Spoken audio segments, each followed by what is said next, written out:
Ito na ang isa sa mga pinaka-requested video dito sa channel. Ito ang Battle of the Mid-Range Phones ranging from 20 to 25,000 pesos. Tara, try natin to.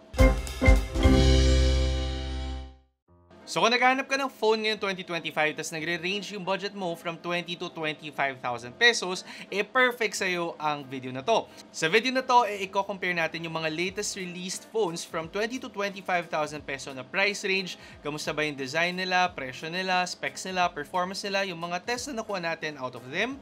And syempre, magbibigay na rin ako ng comments kung ano ba yung mga preference or mga nagustuhan ko sa mga phone na to at yung mga hindi ko nagustuhan na qualities nila.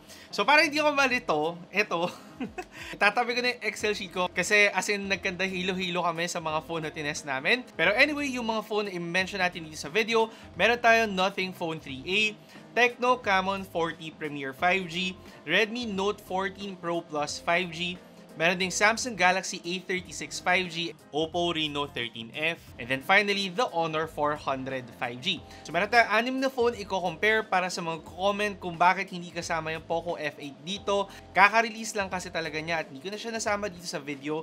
Pero anyway, if makaipon ulit tayo ng ganito karaming phones by the end of the year, baka magawan ko ulit siya. So ngayon, bago tayo magsimula, syempre mag-subscribe ka muna by clicking the subscribe button below. Hit mo yung bell icon para ma-update ka sa mga susunod na videos at kung sakaling nakatulong sa'yo ang video na to na siguro makakatulong ata sa'yo, i-like at i-share mo na rin. Also, i-mention ko na lang din, itong mga phones na to, meron akong in-depth review ng iilan sa kanila. So, nakalagay yan sa ating description box below. And kung sakaling interesado kayong kumuha ng isa sa mga phone dito, and nasa YouTube shopping yan, yung link niya nandoon din sa baba. So, hanapin nyo lang yung picture ng mga phone. Ginamit ko yung mga official links nila para panatag kayo when buying online. Simulan muna natin sa design ng 6 na phone na to. When it comes to design, alam natin very subjective yung ganitong bagay. However, pwede kong makategorize itong mga phone na to into 3. Meron yung mga very minimalist design katulad na lang ng Samsung Galaxy A36. Pwede rin nating isama dito yung Oppo Reno 13F. So kung ito yung mas habol nyo, go with these phones. However, kung gusto nyo yung mas kakaibang design, pwede kayo doon sa Honor 400 5G. Kakaiba kasi yung camera design niya. Yung Redmi Note 14 Pro Plus 5G na merong leather back doon sa specific color niya. And then Tecno Camon 40 Premier na talagang kakaiba yung design compared to other phones na na-release this year. Pero yung last category natin, yung pinakakaiba talaga, ito yung Nothing Phone 3A. As in, wala kayong mahanap na ganitong itsura sa kahit anong phone na na-release ngayon 2025 at this price range. So kung habol nyo, very flashy talaga, go with this phone. Ngayon, for the form factor naman, if habol nyo yung mas maliit, go with the Honor 400 5G. If gusto nyo yung mas malaking screen or mas malaking phone lang talaga, mas komportable kayo sa ganun, all other phones naman dito sa video, medyo magkakasing laki lang. Nagkakaiba lang sila sa kanilang nipis. Kung habol nyo naman yung talagang curved back at saka curved front na form factor ng isang phone, go with the Redmi Note 14 Pro Plus 5G. The rest of these phones, medyo flat back, flat front sila. Yung ibang phones lang, meron yung mga slight curve yung screen nila para lang mas seamless tingnan, katulad ng Honor 400 tsaka Tecno Camon 40 Premier 5G. With the weight naman, pinakamagaan sa lahat ng to, syempre pinakamaliit, the Honor 400 5G, and then pinakamabigat is yung Redmi Note 14 Pro Plus 5G. So again, depende sa inyo kung ano yung preference nyo dito sa mga phones na to. Lahat naman ng mga phone dito ay may IP rating na nagkaiba lang sila doon sa kanilang water resistance, yung Nothing Phone 3A being yung pinakamababa. Lahat sila meron din mga kanya-kanyang scratch resistant na glasses na ginagamit. Ilalagay natin dito sa screen kung ano yung mga ginagamit nila. However, yung Honor 400 hindi nila din-disclose at hindi enough yung nahanap ko online para masabi talaga na naka-Corning Gorilla Glass ang phone na to. Moving on, doon naman tayo sa displays ng mga phone na to. Lahat naman sila naka-AMOLED display na. Significantly, may pinakamalaking screen dito is yung Nothing Phone 3A and yung may pinakamaliit na screen ay yung sa Honor 400 5G. Yung brightest screen naman ay nasa 5,000 nits with the Honor 400 5G. However, lahat naman sila lagpas ng 1,000 nits which is yung kinakailangan lang natin na brightness para magamit yung phone natin under direct sunlight. Ngayon, with refresh rate naman, all of these phones naka 120Hz refresh rate na sila except for Tecno Camon 40 Premier 5G na gumagamit ng mas mataas na 144Hz refresh rate. With their speakers naman, lahat sila ay gumagamit ng stereo speakers. To be expected naman to for their price point. And then for the battery, lahat sila lumalagpas ng 5,000 mAh battery capacity. Yung pinakamataas being the Honor 400 5G and then the Redmi Note 14 Pro Plus 5G. However, upon testing, nag-iba-iba ang kanilang mga result. With PCWork 3.0, yung pinakamababang rating ay nakuha natin para sa Tecno Camon 40 Premier 5G. Tapos, yung pinakamataas naman is Honor 400 5G. Nung tinest ko naman sila for Mobile Legends test kung saan minax out ko lahat ng settings sa Mobile Legends, minax out ko rin yung brightness at saka yung volume ng mga phones na to, nag-iba din actually yung result ng mga phone na to.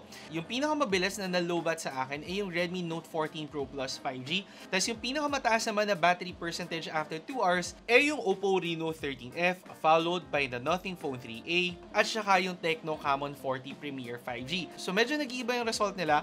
However, kailangan ko i-point out na yung Nothing Phone 3a mas consistent lang than other phones. Both PC Mark test at saka doon sa ML test namin, pareho siya na above average ang performance dito sa mga phones na to. Kailangan ko lang din sabihin na compared to other phones na na-test ko mga around 2 years ago, 3 years ago, definitely mas maganda yung performance na karamihan sa mga phones na na-review natin ngayon. Given na mas mataas yung chipset performance ng karamihan dito, medyo nagulat lang ako or natawa ko actually na nag-i-improve yung battery performance ng mga phones na nakukuha natin. Ngayon, doon naman sa charging speed nila, sorry medyo mahaba talaga tong video na to, so bear with me lang. Pero nga, sa charging speed nila, 120 watts yung pinakamataas sa Redmi Note 14 Pro Plus 5G. And ito din yung may pinakamabilis na charging speed at only 45 minutes.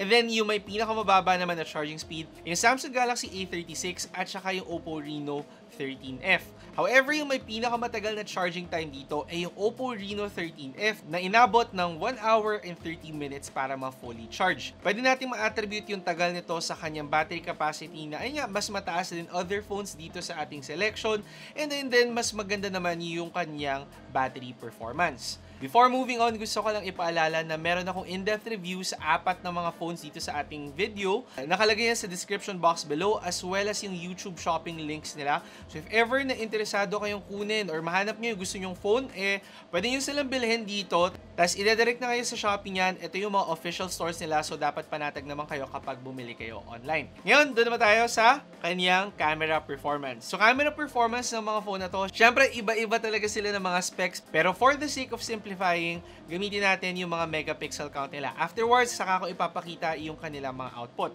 Pinakamataas na megapixel count sa main camera ang Redmi Note 14 Pro Plus 5G. And pagdating naman sa ultra-wide lens, yung may pinakamataas na megapixel count dito ang Tecno Camon 40 Premier 5G. Tapos for the macro lens, sa tatlong phone lang to in-offer. And yung may pinakamataas na megapixel count dyan yung Samsung Galaxy A36 5G. So telephoto lens naman, in-offer lang siya on 2 phones, sa Nothing Phone 3a at saka sa Tecno Camon 40 Premier 5G. Finally, sa front-facing camera nila, yung may pinakamataas na megapixel count dito yung Tecno Camon 40 Premier 5G at saka Honor 400 5G. With their outputs naman, syempre hindi lang tayo pwedeng mag-base sa kanilang mga megapixel count. Ito, gumawa din ako ng notes para dyan.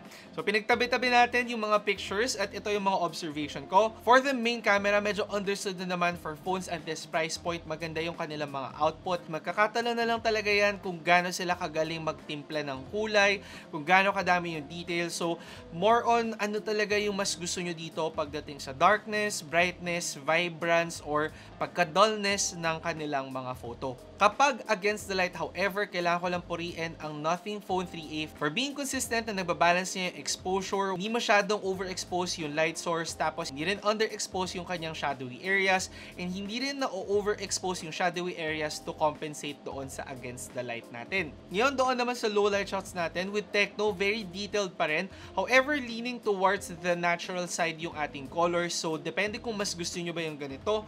Pero kung gusto nyo yung mas vibrant, go with the Nothing Phone, o kaya pag mas balance talaga, ang pinaka nagustuhan ko is yung sa Honor 400 5G at saka sa Samsung Galaxy A36 5G. Napansin ko lang may tendency yung Redmi na magdepende doon sa light source niya.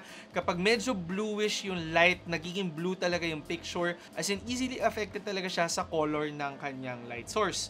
For ultra-wide lens naman, para sa akin, yung pinaka nag-stand out sa ultra-wide shot ay yung sa Honor, kung saan andyan lang yung detail, yung color, hindi siya sobrang pale, hindi siya sobrang vibrant. Personally, pinaka gustuhan ko sa ultra-wide is yung sa Honor 400 5G. For zoom photos naman, napansin ko yung pinakamagandang quality is nasa Nothing, Tecno at saka sa Honor phones, kung saan andun pa din yung detail nila, hindi gaanong nagbo-blur yung shots. Yung color, ayun, nag-iiba-iba nga lang sa mga phones na to. Again, depende na lang yan sa inyo. Medyo gets naman bakit ito yung nag-perform kasi dalawa dito, nasa kanila yung may telephoto lens. For portrait, ito, dito din tayo nagkatalo. Ang pinaka nagustuhan ko actually is yung sa Samsung, sa Oppo, at saka sa Nothing phone. Kasi sa Tecno at saka sa Honor, para may filter lang tayo nakukuha dun sa balat na depende na lang kung mas gusto nyo din yung ganito. For selfie photos naman, no argument sa akin, Tecno yung may pinakamagandang selfie camera. Very detailed, kahit yung strands ng hair ko, kuhang-kuha niya talaga. Even yung sa nose hair ko, very detailed pa rin sa Tecno. So kudos kay Tecno sa kanyang selfie camera. Finally, for videos naman, yung Tecno yung may pinakamataas na capability with up to 4K at 60 FPS na videos. Pero para sa akin, yung pinaka-stable na video pa din dito ay yung sa Samsung Galaxy A36 5G. Overall, pagdating sa camera performance, yung pinaka-nagustuhan ko is yung sa Samsung Galaxy A36 5G at saka sa Honor 400 5G. Pero depende pa rin talaga to kung kanino ba yung nagustuhan nyo na timpla ng kulay, yung quality. So, kayo comment nyo below. Ito minsan subjective rin talaga yung camera performance para sa atin. Ngayon, doon naman sa chipset performance, dito hindi na siya subjective kasi meron tayong benchmarks to test it out. Yung may pinakamataas na benchmark result is yung sa Tecno Camon 40 Premier 5G. No arguments talaga to. As in, alayo nyo dun sa iba across all benchmarks na tinest natin. So, kung naghanap kayo yung pinakamabilis talaga, if plano nyo mag-game sa mga phone nyo, if habang nyo yung pinaka-snappy lang talaga, obviously, go with this phone. Yung pinakamababa naman na test natin sa benchmark ay yung sa Oppo Reno 13F at saka sa Samsung Galaxy A36 5G. Medyo gets naman to kasi sa chipset na ginamit nila, hindi ito yung mga latest na chipset. Pero ayun, may influence to sa battery performance. Kasi kung titingnan nyo ulit yung performance ng kanilang battery, actually sila yung mas above the average dito sa mga phones na tinest out natin. So, ayun na lahat ng mga chine-check out natin sa mga phone. Pero syempre, lastly, doon tayo sa kanilang mga presyo. So, medyo kakaiba yung nangyari ngayong taon. Last year kasi, tsaka last year. Nag-range siya 21, 22, 23, 24, 25,000. This year, actually, kung pinagtapat-tapat nyo yung magkakaparehong memory capacity nila, magkakapresyo halos yung mga phone na to, ranging at around 22,000 pesos. Yan yung mga meron 12 plus 256 na memory option. Ang main difference lang dito ay yung sa Samsung, kung saan 8GB lang yung in-offer niya, even at 256GB storage. Ngayon, for storage options naman, if gusto nyo yung mas mababang storage option para makatipid kayo, yan yung na-offer lang ng Nothing Phone 3a at saka Samsung Galaxy A36 5G. Ngayon, technically, under 20,000 pesos sila, pero kaya ako sila sinama dito sa listahan dahil hindi included ang charger at saka case sa dalawang phone na to. So, kailangan kayo pa ang magpo-provide niyan at bibili niyan, making these phones actually a little bit more expensive than the rest of the phones dito sa ating video. Pero yun nga, kung sakaling may charger na kayo, case na lang bibilin nyo, pwede nga kayo makamura kung makukontenta naman kayo sa 128GB na storage option.